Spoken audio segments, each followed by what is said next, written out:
foliebergère.com. RCJ 94.8.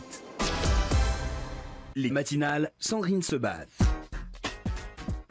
Et on va démarrer ces matinales en musique avec l'un de nos deux parrains de Tzedaka 2017. Amir qui a enchaîné une tournée, la triomphale pour la première fois au Canada. Amir et Franck Dubosc qui vous donnent rendez-vous avec Michel Drucker, avec Cyril Hanouna, avec Kev Adams, avec Jeff Panaclock, avec Julien Courbet, avec Enrico Macias, avec Harry Habitant et tous les autres. Le 18 décembre, Palais des Congrès, 0800 089 089. Je passe mon temps à les escalader, toutes ces...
Les matinales, Sandrine Sebat.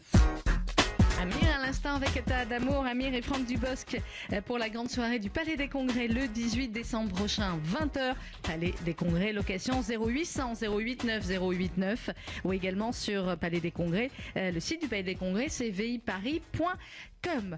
Comme tous les lundis pendant cette période de l'appel national pour la Tzedaka, nous partons à la découverte d'associations bénéficiaires de la campagne et d'associations qui souvent ont pu bénéficier de reportages, de visites de parrains. Ça a été le cas à Lopège avec Franck Dubosc et on écoutera le reportage dans quelques instants. Gad Elbaz, bonjour. Bonjour. Vous êtes l'un des deux co-directeurs de Lopège avec Johan Zetoun. On avait eu le plaisir de vous avoir également le jour du Radioton il y a déjà 15 jours. Et c'est vrai que il y a quelques quelques semaines maintenant, hein, c'est à la fin des fêtes de Ticherie. Franck Dubosc, l'un des deux parrains, est venu rencontrer les enfants des deux maisons d'enfants du coup. Hein. On avait regroupé les enfants de ces deux maisons d'enfants pour montrer, d'abord leur faire plaisir et puis surtout échanger avec le parrain Franck Dubosc. Avant qu'on écoute dans quelques minutes ce reportage, je voudrais que vous nous reprécisiez, Gad Elbaz, quelles sont les grandes missions de l'OPEJ et puis peut-être un petit historique de l'OPEJ. Alors, les grandes missions de l'OPEJ sont essentiellement tournées autour de la protection de l'enfance et de l'accompagnement des jeunes et des familles. Donc l'histoire de l'OPEJ, très synthétiquement, s'origine en 1945, quand l'association OPEJ de protection des enfants juifs a accompagné, hébergé, éduqué des enfants dont les parents avaient été déportés. Donc dans deux maisons d'enfants essentiellement, dont celle de Rueil-Malmaison qui est historiquement, elle, accueilli des enfants dont on peut voir aujourd'hui, puisqu'ils sont maintenant en association, les anciens de l'OPEJ sont encore actifs et peuvent témoigner de cette période-là. Et puis depuis les années 70, on a pu nous voir avec nos services de prévention à Garges, Sarcelles historiquement, avec Norbert Dana que vous avez évidemment bien connu, et puis d'autres services de jour qui se sont ouverts, répondant aux besoins de la protection d'enfance sur le plan de l'État. Donc on a un accueil de jour nouvellement implanté à Paris 10e, et puis un centre de médiation familiale à Paris aussi, et puis le service Magen Noir, que le Fonds social soutient depuis de nombreuses années, depuis sa création, sur la présence de psychologues dans les écoles juives, sur du soutien et des entretiens psycho-éducatifs, et notre résidence étudiant qui accueille 13 étudiants qui ont de faibles ressources mais qui ont des parcours d'excellence.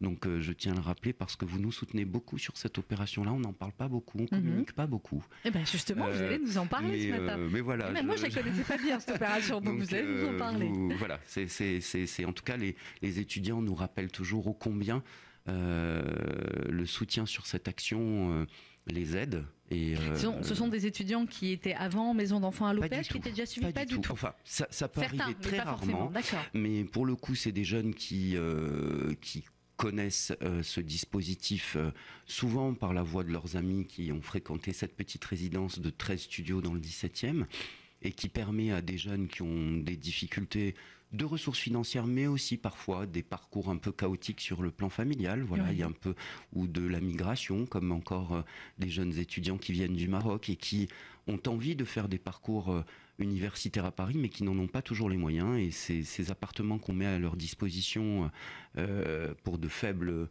loyers, voilà, leur permet d'aller jusqu'au bout. Donc on a des étudiants en médecine, des ingénieurs, voilà. Il y en a déjà qui ont terminé leurs études. Qui ont terminé. Il y a eu un très beau témoignage d'une jeune femme qu'on retrouve dans le livre de l'OPEJ qui avait une petite fille alors qu'elle était étudiante en 2e année de médecine, qui était prête à rompre ses études, et qui, grâce à cet appartement, a pu aller jusqu'au bout, et qui a témoigné de toute sa reconnaissance. Elle est médecin. Ouais, c'est beau. Donc en nous soutenant, enfin en participant à cet appel national, indirectement vous aidez des associations comme les nôtres et à aider des jeunes à les soutenir et aller jusqu'au bout de leurs ambitions. Ben c'est ça, voilà. de leurs envies. De leurs envies. Et l'OPEJ, c'est vrai que c'est la protection des enfants finalement de 3 ans, souvent en maison d'enfants.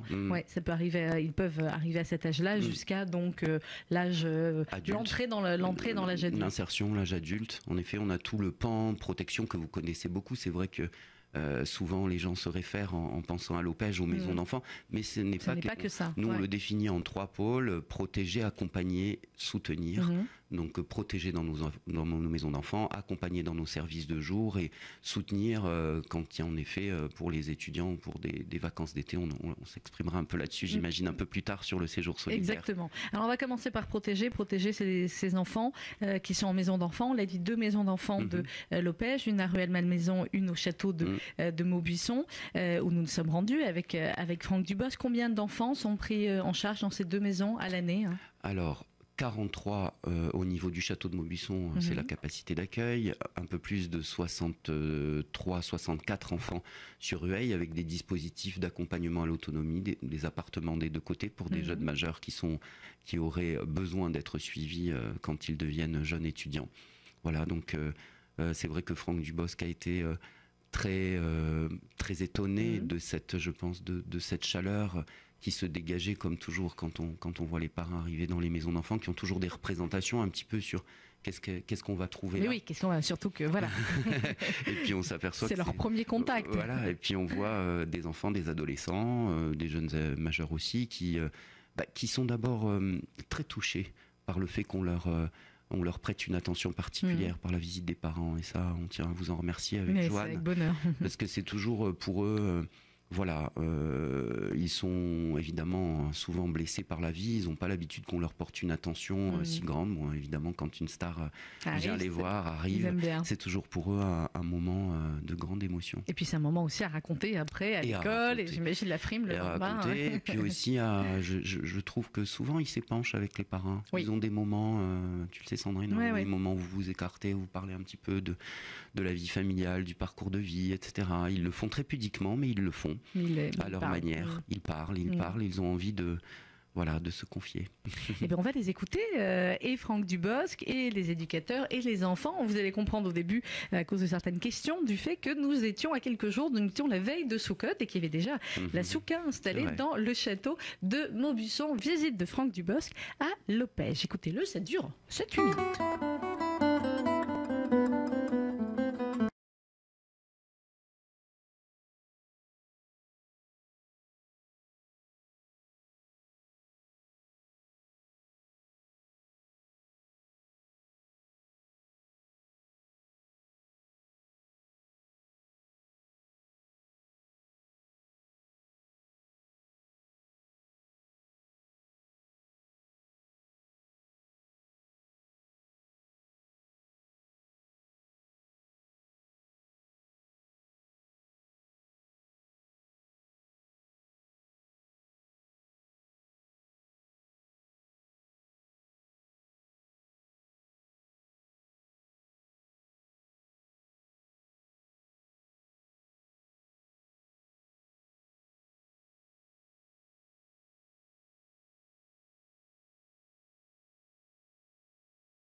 Alors, entrer dans la maison d'enfants. Là, on a la chance d'avoir encore des cuisines collectives. Ah oui, des vraies cuisines. Des vraies cuisines de professionnels. Ah oui, oui. Voilà. Ils sont combien, vous m'avez dit combien? 43. Donc 43 repas. 41 sur site et 2 à l'extérieur. Donc ça, c'est les menus au quotidien, lundi, mardi, etc. Voilà, ça, c'est Sandrine qui établit les menus avec les cuisiniers. J'essaye de leur faire plaisir aussi. Pas que du live. J'en ai que 2, je sais que c'est difficile. Alors faire des repas pour 43. Voilà. Elle a envie d'en faire très plaisir. J'aime bien le saumon fumé, il y en a eu hier. Le fromage, je suis un grand amateur de fromage. Et là, c'est la grande salle à manger. Ah non, voilà. Ils me réapplaudissent. Oh là là. Oh là là là là là là là. Allez, ah oui, j'ai lancé le... Ah, j'ai lancé le... C'est ça. Alors, allez-y. Je peux me mettre avec vous? On va le mettre avec tout le monde, alors. Ça, c'est la bande des footballeurs. Hein, c'est ça? Combien ça a fini hier soir? 1-0 pour l'équipe de France. Eh bien. Donc, mardi, si on gagne, on est qualifié, c'est ça? Oui. Parfait. Parfait. Est-ce que vous faisiez du foot? Non, je fais pas de foot. Tu sais, quand je jouais au foot, j'étais toujours le dernier choisi. Tu sais, quand tu choisis que tu fais, je vais prendre lui, moi j'étais, à la fin, il n'y avait plus personne, et il y avait tout le temps quelqu'un pour dire, bon, bah moi je vais prendre Franck. Ça blesse. Et on me disait, ça blesse, hein. Ah oui, ça blesse. On me dit, tu restes derrière, tu touches pas. Même mon baby-foot, j'avais pas le droit de compter les points tellement je les comptais mal. Comment vous avez commencé à être acteur? Je suis rentré dans un conservatoire. C'est une école où on apprend le chant, la danse, l'acteur, à Rouen, là où j'habitais. Et j'ai fait 3 ans là-bas, et puis j'ai commencé à arriver à Paris. Puis au fur et à mesure, comme ça, un jour, ça a marché. Est-ce qu'on pourrait faire un film avec vous? Ah Ouais, trop bonne idée. Alors là, faire un film sur cet endroit, mais même avec une histoire et tout ça, ce serait une bonne idée. Parce que vous devriez l'écrire. Pourquoi vous écrivez pas? Vous mettez tous ensemble, vous écrivez une histoire tous ensemble, et après vous la proposez. Ça, c'est aussi un truc. Ça peut être un atelier. Je trouve que c'est pas mal que des célébrités viennent ici. C'est vrai que ça fait un peu bizarre dans la vie de tous les jours. Les enfants qui sont avec leur famille, ils n'ont pas forcément l'occasion de voir des célébrités. Donc en fait, c'est un petit plus, parce que nous, on a un foyer, d'autres non. Du coup, je pense que c'est un peu ça. Nous, on peut voir des célébrités, c'est pas mal. Moi, j'aime bien. C'est un endroit très bien choisi pour moi, nouveau parrain non juif, on va dire, parce que ça, là, c'est vraiment la preuve qu'on est dans un endroit multiculturel, multiracial, multi-tout, dans une mixité complète, des enfants heureux grâce aux autres, finalement, les voir sourire, les voir jouer. Ça doit être ça le moteur, c'est que ça continue à être comme ça.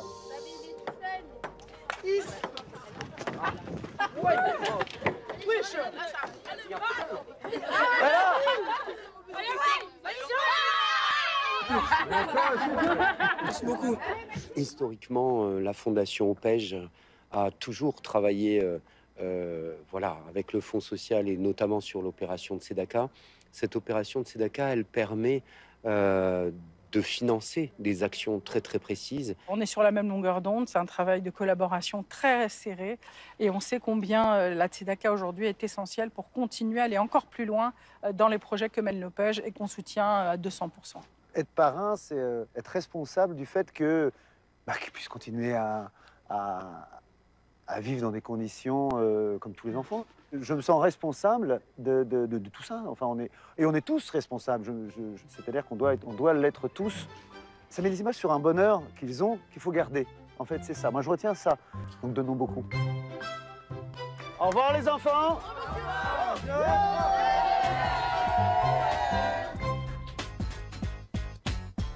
Et si vous voulez voir les images de cette visite de Franck Dubosc à l'Opège, c'est évidemment sur le site de la Tzedaka, tzedaka.fju.org, ou alors vous allez sur YouTube. Et puis surtout, aidez-nous évidemment en partageant au maximum sur les réseaux sociaux ce reportage. Alors on a entendu Gad Elmaleh, Franck Dubosc se balader comme ça dans toute la maison du château de Maubuisson. Il y a eu le petit déjeuner, l'échange avec les enfants qui a duré très longtemps. Et c'est ce qui me surprend à chaque fois, c'est on leur dit bon, vous allez avoir 5 minutes, poser quelques questions. Et puis ils ont tous des questions à poser. Donc là, ça a duré, je crois, plus d'une demi-heure d'échange entre Franck Dubosc et les enfants, et avec des questions extrêmement variées. Ils n'avaient pas préparé, c'était pas prévu ce moment-là, et boum. Ça va un petit peu dans le sens de ce que je vous disais tout à l'heure, et c'est là qu'on voit un petit peu le marqueur de peut-être ce que les équipes éducatives arrivent à faire à l'Opège, c'est-à-dire à redonner de l'estime de soi aux enfants, à leur donner suffisamment confiance pour qu'ils puissent parler de leur place, de ce qu'ils souhaitent, sans tabou, ils parlent de ce dont ils ont envie de partager avec les gens qui viennent à la maison d'enfants. Et il y a 15 jours, nous avons reçu la ministre de la Famille et de la Santé et la ministre garde des Sceaux qui a choisi d'aller à l'Opège, alors dans l'autre maison d'enfants à Rueil. Et durant le déjeuner, elles avaient toutes deux décidé qu'elles souhaitaient déjeuner avec les enfants, ce qui était une très bonne initiative.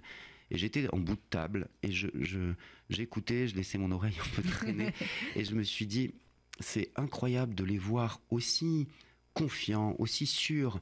Et je me disais que finalement, cette manière de se poser, d'avoir déjà voilà, une identité propre et une manière très personnelle d'engager les choses, c'était déjà une partie du travail fait. Je me disais que plus tard, sans doute, et ça, les équipes éducatives et professionnelles à l'OPEJ sont très très vigilantes à l'épanouissement de l'enfant. Vigilante et de réussite, c'est clair. Parce que c'est ce que me disent tous les ce que me disent tous les parrains quand ils repartent de la maison d'enfants. Ils sont nombreux à être venus. Et Michel Boujna, il y a eu Pascal Elbé, il y a eu Mathilde Aimé, il y a eu Michel Jonas, il y a eu Patrick Borel qui en parle à chaque fois qu'il rencontre quelqu'un. Il parle de l'OPEJ et de la maison d'enfants. Et donc là, Franck Dubosc, quand ils repartent, ils disent à chaque fois ce qui fait du bien, c'est que quand on arrive, on ne sait pas face à quel type d'enfants, comment ils vont être, comment ils vont se comporter. Et quand on repart, on a repris un shoot de bonheur, on a vu des sourires, on a vu des rires, on a vu des enfants bien dans leur peau. Alors on sait évidemment, c'est ce que dit Franck Dubosc dans le reportage, que leur background, leur quotidien, leurs soucis sont là, mais voilà, mais c'est surtout une maison où ça sourit et où ça rit. Ces enfants qu'on a entendus aussi dans le reportage, qui sont-ils, Gad Elbaz, et comment peut-on expliquer en quelques mots leur situation à nos auditeurs? Bon, c'est des enfants qui ont... Bon, et de plus en plus, c'est-à-dire que peut-être que les placements se sont un petit peu corsés, c'est-à-dire que vous sentez bien que la société est de plus en plus dure, violente. Et évidemment, les situations qu'on nous présente pour que les enfants soient accueillis sont évidemment la conséquence de ces familles, de ces couples qui endurent des choses très, très complexes, que ce soit au niveau social, matériel, affectif. Et on sent bien que de toute façon, le placement d'un enfant ne se fait que quand, évidemment, tous les voyants sont au rouge. Ou sinon, il y a aujourd'hui d'autres dispositifs que l'OPEJ a développés aussi, met en place également, met en place aussi en alternative au placement. Donc on est vraiment sur des enfants qui ont rencontré, soit de manière chronique, soit de manière passagère, des événements suffisamment difficiles pour qu'il y ait une mesure, on va dire, de distance prise avec la famille, mais ce qui n'empêche pas, comme dit Nicole Amouyal, la directrice dans l'interview, que la question de travailler, d'accompagner les familles, elle est là, très présente à l'OPEJ, c'est-à-dire quand bien même il y a un placement qui est prononcé, on accompagne bien entendu la famille à reprendre pied, parce qu'on ne peut pas considérer l'enfant en dehors de toute façon, on ne peut pas réfléchir l'enfant sans le réfléchir pris dans ses liens à sa famille. On va continuer à en parler, continuer de l'OPEJ et de la campagne de l'appel national pour la Tzedaka. Si vous n'avez pas encore fait votre don, c'est maintenant qu'il faut le faire, simplement en envoyant votre chèque libellé à l'ordre de FSJU Tzedaka. Vous l'envoyez à FSJU Tzedaka, 39 rue Broca, 75 005 Paris. Vous pouvez également faire votre don sur le site sécurisé tzedaka.fsju.org. Et puis il y a même l'application Tzedaka maintenant que vous pouvez télécharger. Elle est gratuite bien évidemment. Vous avez toutes les infos et vous pouvez également faire votre don sur l'appli. À l'OPEJ chez les enfants de tout pays, souvent. Oui, c'est vrai aussi. Et c'est Enrico Macias qu'on retrouve. Enrico Macias qui sera là, bien évidemment, le lundi 18 décembre au Palais des Congrès. Location 0800 089 089. Pays, tendez vos mains, meurtri semez l'amour, et puis donnez la vie.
cette musique, cette chanson, c'est Enrico Macias qui sera là évidemment au Palais des Congrès le lundi 18 décembre avec Amir, avec Franck Dubosc, avec Cyril Hanouna, avec Kev Adams, avec Michel Drucker, avec Michel Boujna, avec Pascal Elbé, avec Géraldine Nakache, avec Jeff Panaclock pour la première fois. Jeff Panaclock, je pense que les enfants de Lopège qui vont venir, hein, ça va leur plaire aussi. Là. Vous le connaissez, Jeff Panaclock? Oui, avec ça va être très très heureux. J'espère que la marionnette se tiendra bien parce qu'elle se tient pas toujours très bien. Voilà, on va essayer de contrôler la marionnette. Harry Habitant également et plein d'autres noms qu'on ne peut pas vous dire, mais vous verrez. 0800 089 089 0800 089 089 également viparis.com pour les dernières places pour le Palais des Congrès. Quand je dis que les enfants verront, parce que c'est aussi un bonheur et une tradition pour cette grande soirée de la solidarité, eh bien, il y a les places payantes, les places pas très chères en haut pour que tout le monde puisse venir, les places très chères en bas pour faire plein de sous pour la Tzedaka et puis des places offertes aux associations pour que les enfants puissent venir. Et ils aiment bien généralement. Hein. Ah, ils adorent. C'est un rendez-vous voilà, qu'ils n'ont pas du tout envie de manquer. Donc... Eh ben, ils seront là, bien évidemment, les enfants de Lopège et les enfants d'autres associations. Et ça aussi, c'est grâce évidemment à vos places que vous achetez, ce qui nous permet de pouvoir en offrir aux enfants. Alors, on a parlé des maisons d'enfants. Gad Elbaz, on va revenir également sur Magen Noir, qui est un dispositif qui existe maintenant depuis de nombreuses années, 13 ans, qui a été mis en place par Joyce Dana, qui est dirigé par Joyce Dana. Racontez-nous, Magen Noir, c'est pour quel type d'enfant et à quel moment ça intervient dans la vie d'un enfant ou d'un ado? Alors, Magen Noir est le service qui a pris un peu la suite du service social des jeunes, quand celui-ci s'est terminé, et qui avait vocation, en effet, d'accompagner, de recevoir des jeunes qui étaient en difficulté scolaire. Mais bon, derrière la difficulté scolaire, il y avait toujours d'autres difficultés. Et donc, une équipe psycho-éducative qui était là pour recevoir à la fois les jeunes, les adolescents et leurs familles. Et Magen Noir a poursuivi ce projet. Donc dans ce cadre-là, elle a à la fois une mission d'accueil dans ces locaux qui se trouvent maintenant mutualisés avec notre centre de médiation familiale dans le 11e à Paris. Donc un accueil libre où les adolescents et les jeunes peuvent en effet être accompagnés, accueillis, écoutés, orientés. Et puis une présence de psychologues que nous accompagnons dans notre dispositif dans les écoles juives. Donc ça représente quand même près de 10 écoles juives en contrat qui n'auraient pas pu, sans le soutien du Fonds social et sans, on va dire, la réalisation de ce dispositif par l'Opège, sans la mise en œuvre du dispositif, d'obtenir un psychologue quelques heures, parfois 2 jours par semaine. C'est très important. Dans une école juive, pour détecter les problèmes, pour accompagner les enfants, les adolescents, les familles. Voilà, donc ça, c'est un accompagnement qui peut se faire sur plusieurs mois, voire plus long terme, plusieurs années. Voilà, parfois plus longtemps, parfois ça peut être ponctuel, un problème en effet qui se résolve facilement, parfois ça peut demander un peu plus de temps. C'est vrai que les psychologues sont très très à l'écoute, elles ont aussi un travail évidemment qu'elles font en équipe dans le dispositif Magen Noir où elles réfléchissent, y compris avec les équipes pédagogiques, parfois ça peut être les directeurs d'école, les enseignants, qui sont dans une demande. On sait que par exemple pendant la période attentat, notre présence a été extrêmement utile. Voilà, pour à la fois avoir une parole un peu apaisante auprès des familles et auprès des enfants. Quels sont les problèmes principaux de ces jeunes? Évidemment, les mêmes que, j'imagine, dans la moyenne nationale. Ça peut être des problèmes de précarité dans la famille, ça cause des angoisses aux enfants, évidemment. C'est des problèmes d'échec scolaire, des problèmes d'addiction aussi. Alors, ce que l'équipe relève beaucoup ces 3 dernières années, c'est des problèmes d'isolement, beaucoup d'isolement, des addictions, jeux vidéo, du retrait on va dire, de parole et de communication avec les parents, parfois aussi une dégradation de l'état psychique, c'est-à-dire des enfants qui sont déprimés, démoralisés, ça peut être d'autres formes d'addiction. Voilà, les choses se complexifient, ce qui fait que les parents parfois sont démunis face aux adolescents et face aux enfants qui grandissent, et ça de plus en plus jeunes. On peut dire que même parfois on retrouve des enfants de 9 ans qui déjà sont dans des relations un peu de rupture avec leur famille, leurs parents, et ça c'est très difficile à vivre pour les parents. Donc essayer de créer un espace d'accueil à la fois pour que le jeune ait la possibilité d'être entendu avec ses souffrances, et à la fois pour les familles d'être aussi entendu dans cette zone on va dire d'incompréhension qu'elle vit, voilà, ça reste très important, et Et c'est vrai que c'est en progression. Malheureusement, on constate qu'il y a des demandes en progression. Donc il y a les maisons d'enfants, on en a parlé, il y a ce service Maguen Noah. Quels sont les autres services de l'OPEJ? Alors comme je le disais, historiquement, nous avons nos fameux services de prévention spécialisés qui sont dans des lieux évidemment très emblématiques, Garges, Sarcelles et le 19e arrondissement. Oui, ce sont des lieux qui servent à qui et à quoi? Alors là, c'est vraiment un travail de libre adhésion, enfin voilà, des services qui ont une capacité à recevoir les adolescents et jeunes adultes dans leurs difficultés, mais à tout moment, anonymes. L'équipe aussi se rend beaucoup dans les quartiers difficiles, a une présence dans les institutions, dans les écoles. Le métier d'éducateur en prévention spécialisée est particulièrement, costaud, on va dire costaud, puisqu'on se confronte à la violence que dégage parfois une société qui n'est pas toujours bienveillante avec ces jeunes. Donc on est un rempart, une sorte de rempart. Donc ils sont sur le terrain Ils sont sur le terrain depuis maintenant 1970 à Garges et à Sarcelles. Donc elle a à la fois accompagné des familles communautaires juives qui venaient d'Afrique du Nord. Et aujourd'hui, elle se met aussi à disposition des populations migrantes et de ces populations qui souffrent aussi d'une venue qui n'est pas toujours toujours qui n'est pas toujours acceptée, on va dire, qui est pas toujours bien acceptée, des crises, des guerres, de la violence, parfois de traumatismes extrêmement importants. Donc nous avons ces 3 services de prévention spécialisés, Garges, Sarcelles et 19e. On a un centre de médiation familiale pour permettre à des couples et parfois à d'autres que des couples, dans le sens où on agit en tiers. Donc ça peut être toute personne qui a besoin d'un tiers pour gérer un conflit. Donc mutualiser aujourd'hui. Avocat? Non. Voilà, avec le point de oui, c'est ça. Et puis nos derniers nés, un que j'ai dirigé en 2007, qui était l'accueil de jour de Sarcelles, qui était justement ce type de service alternatif au placement. Et donc le dernier né du mois d'octobre, qui est un service d'accueil de jour situé à Paris, dans le 10e arrondissement. Donc l'OPEJ, c'est 11 services établissements. C'est 11 services maintenant. Avec le siège. Quand vous dites accueil de jour alternative au placement, ça veut dire que ce sont des familles pour qui on estime que effectivement ça ne va pas bien dans la famille, qu'il faut surveiller l'enfant, mais qu'on voudrait éviter le placement, c'est ça? Tout à fait. Alors il se passe quoi? C'est assez bien résumé. C'est-à-dire qu'en effet, on estime, en fait, les services sociaux estiment, l'aide sociale à l'enfance estime que la situation est préoccupante, mais qu'il y a suffisamment de compétences parentales pour pouvoir justement les développer, responsabiliser les parents pour reprendre pied, retisser du lien avec l'enfant, le comprendre et avancer. Donc ça, c'est un peu, on va dire, des tendances aujourd'hui assez marquées dans les politiques sociales. Donc ça veut dire que les enfants et leurs familles vont tous les jours dans ce centre? Alors elles peuvent y aller de manière très intense. Il y a une équipe d'éducateurs, de psychologues, d'assistants sociaux. Le but est de regrouper des professionnels qui ont différents, qui peuvent agir sur plusieurs plans, tant sur le plan social que sur le plan éducatif, que sur le plan psychologique, de manière à ne pas éclater, on va dire, le suivi de la famille.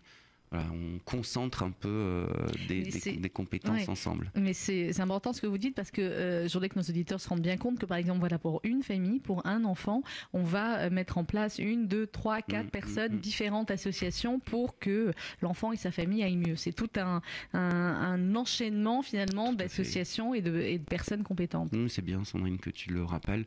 C'est vrai qu'on a un grand réseau de partenaires. On travaille aussi beaucoup en réseau avec les autres associations juives.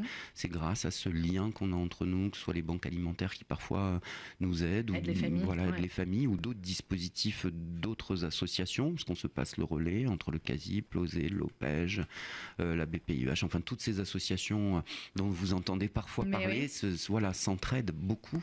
Et c'est vrai qu'encore une fois, quand vous soutenez l'une d'entre elles, en chaîne, vous nous soutenez tous.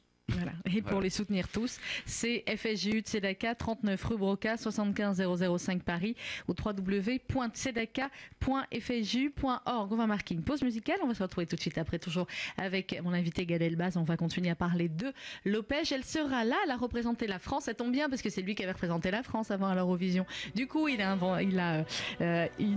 vais retrouver mon mot. Il a invité celle qui a représenté la France cette année à l'Eurovision. Elle est géniale, elle a beaucoup de talent. Elle s'appelle Alma.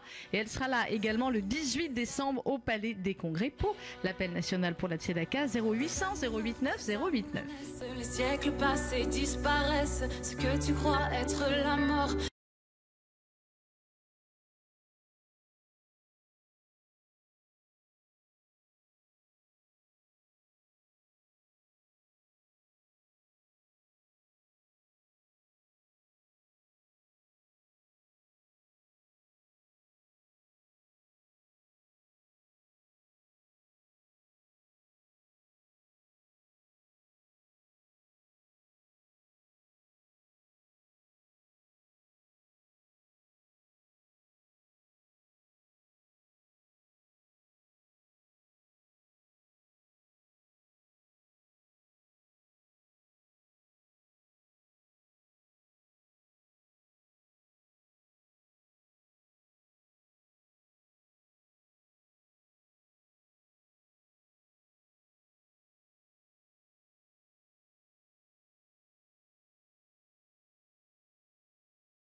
Tzedaka, mais surtout de l'Opège ce matin avec mon invité Gad Elbaz. On a évoqué les maisons d'enfants. Vous avez entendu d'ailleurs Franck Dubosc visiter l'une d'entre elles. On a parlé du service Magen Noir, des résidences également pour étudiants et les vacances maintenant, parce que c'est important aussi le moment des vacances pour tous les enfants, pour toutes les familles.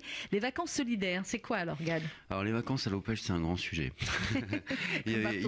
Comme partout. Mais le service vacances de l'Opège, qui avait été déjà monté par Norbert, Dana et sa femme d'ailleurs, qui ont été très très actifs à l'Opège, alors qui était ouvert à la base pour les enfants des maisons d'enfants, mais qui aussi a inclué dans les années 80-90, je suis sûr que ça rappellera de très bons souvenirs à certains auditeurs qui pouvaient partir avec l'Opège, en tout cas ceux qui habitaient Garges, Sarcelles, Belleville à l'époque dans les années 80-90, les grandes années, et qui partaient d'ailleurs dans des lieux emblématiques, voilà, au château de Corvol, enfin des choses comme ça, où on retrouve beaucoup de gens qui se retrouvent autour de ces vacances, qui étaient un appel d'air en fait. Cette action, elle s'est poursuivie. Bon, bien sûr que nos enfants des maisons d'enfants, on prévoit toujours des vacances avec eux, et on a toujours besoin d'aide d'ailleurs pour soutenir ce type de projet. Mais l'Opège a souhaité remonter depuis maintenant 3 ans on va dire à l'égard des personnes de la communauté qui sont fragiles, des vacances qu'on appelle solidaires. Donc on part avec des familles, parents, enfants, et on soutient cette opération pendant 15 jours. Alors c'est des enfants qui sont en maison d'enfants, c'est des enfants qui sont pas du tout. Alors là c'est vraiment une action, c'est une action qu'on a proposée au Fonds social, et vous nous aidez chaque année, voilà, pour aider des familles qui n'ont pas forcément besoin d'être soutenues sur le plan éducatif, mais qui ont des parcours sociaux fragiles, des pertes d'emploi, des difficultés financières, et des familles qui peuvent nous dire chaque année, voilà, ça fait 3, 4, 5 ans qu'on n'est pas parti en vacances. Et on sait combien c'est ce petit important appel d'air pour les enfants. Alors moi j'ai installé celui de cet été, c'était très touchant. Et alors on a en plus fait quelque chose d'incroyable cette année. Vous avez été où cette année ? On était près de Bordeaux. Mais les images me reviennent au fur et à mesure que j'en parle. Et on a installé une épicerie cachère. Parce que la plupart, bien sûr. Parce que la plupart voilà, des familles étaient assez pratiquantes. Et donc on a pensé qu'une épicerie cachère voilà, pourrait les aider. Donc chacun avait son bungalow, et puis il y avait un bungalow transformé en épicerie sociale. Donc voilà, tous les jours les familles pouvaient venir faire leurs courses et puis profiter bien sûr de ce village vacances où nous étions posés. À des prix, j'imagine, à des prix évidemment très très abordables. Voilà, combien d'enfants ? Alors il y avait en tout 42 personnes, donc c'est vraiment un bon petit séjour, bon petit groupe, voilà, une dizaine de familles, voilà, avec en moyenne 2 à 4 enfants, donc ça fait du monde. Et j'imagine que c'est typiquement le genre d'action où malheureusement il y a du monde dans l'attente, et vous auriez pu faire partir beaucoup plus de personnes. Alors il faut vous dire qu'on ne fait jamais de publicité sur ce séjour ni de communication, parce qu'on voudrait étendre bien entendu ce séjour, mais il faut savoir que ce séjour a un coût, dans la mesure où les familles n'ont pas beaucoup de possibilités. Combien ça coûte ? Dites-le clairement, Gad, parce que s'il y a des auditeurs qui nous écoutent et qui ont envie de faire un montant de chèque particulier en disant tiens, voilà, je veux pouvoir aider une famille défavorisée. Avec 1 200 €, on aide une famille de 4 à passer 15 jours en vacances, tout compris. D'accord, 1 200 € pour une famille, pour 4 personnes, 15 jours tout compris. 15 jours tout compris, le voyage, toute l'aide qu'on peut leur apporter en termes d'activité quand ils en ont besoin. Et puis surtout, ce qui est chouette dans ce format, c'est que les familles sont dignes et on ne les assiste pas. On fait tout pour qu'elles soient aussi actrices de leurs vacances. Donc elles ont leur bungalow, on vit pas en collectif, elles ont leur rythme, leur petite maison, elles se font à manger. Bon, il y a aussi le Shabbat collectif et des choses qui se passent à leur initiative. Mais il y a vraiment une très belle ambiance, une grande chaleur, beaucoup de pudeur.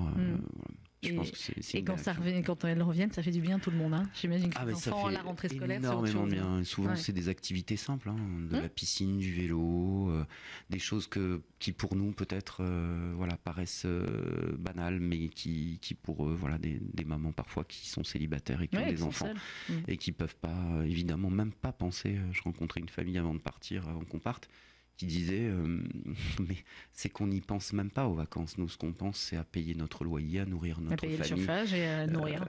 Et voilà, mais les vacances, c'est un mot qui ne vient pas dans notre vocabulaire, en fait. Voilà, donc je pense que c'est important. C'est un très beau projet également. Les enfants en maison d'enfants, eux, comment ça se passe pour les vacances, pour le quotidien? On l'a compris, ils vivent H24 dans la maison d'enfants. Ils retournent parfois le week-end chez leurs parents pour certaines vacances. Et pour les grandes vacances, comment ça se passe? Bon, alors évidemment, on favorise toujours les retours en famille quand c'est possible, enfin du moins partiellement. Et puis après, il y a, comme je vous l'ai dit tout à l'heure, 2 séjours, voilà, un pour les enfants, un pour les ados, alors qui est plus conduit par nos éducateurs parce que c'est des jeunes qui ont besoin quand même d'un encadrement spécifique pour certains d'entre eux. Bon, d'autres fréquentent les mouvements de jeunesse aussi quand c'est possible, c'est-à-dire qu'on s'adresse aussi, voilà, encore une autre initiative de partenariat, le DEJ, les EI.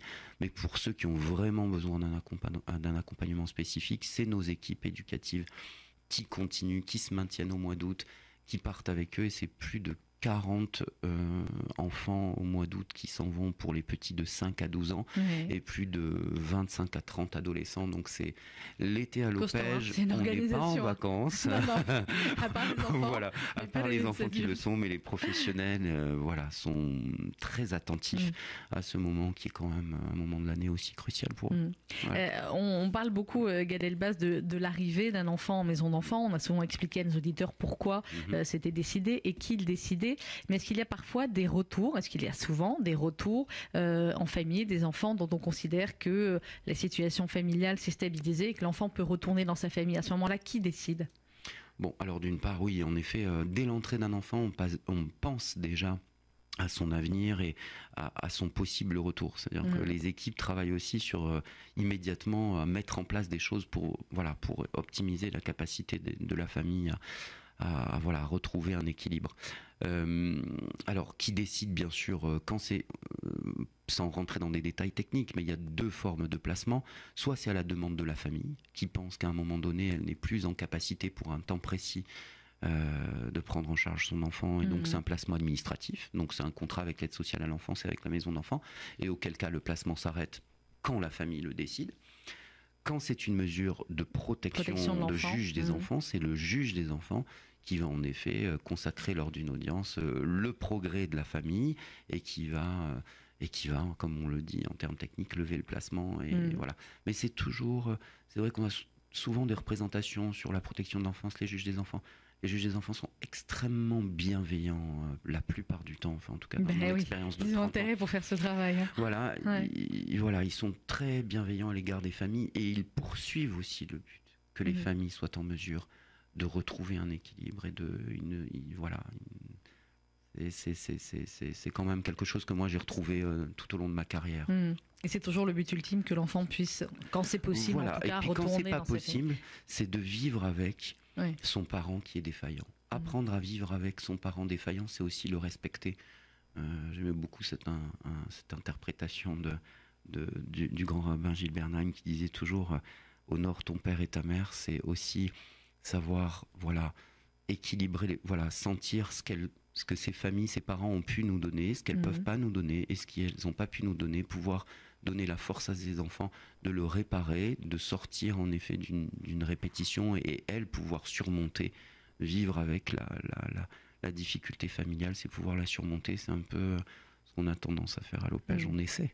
C'est ce que vous faites magnifiquement, et quand le papa ou la maman, pour des raisons, toutes les raisons qu'on a évoquées, ne peut pas assurer, bien fort heureusement, il y a l'Opège, et pour les soutenir, il y a la campagne de la Tzedaka. Merci beaucoup, Gad Elbaz, d'être venu nous voir. Vous embrassez les enfants, vous leur donnez rendez-vous. Et on sera là. Voilà, le 18 décembre au Palais des Congrès. On les attend. Avec des grandes banderoles.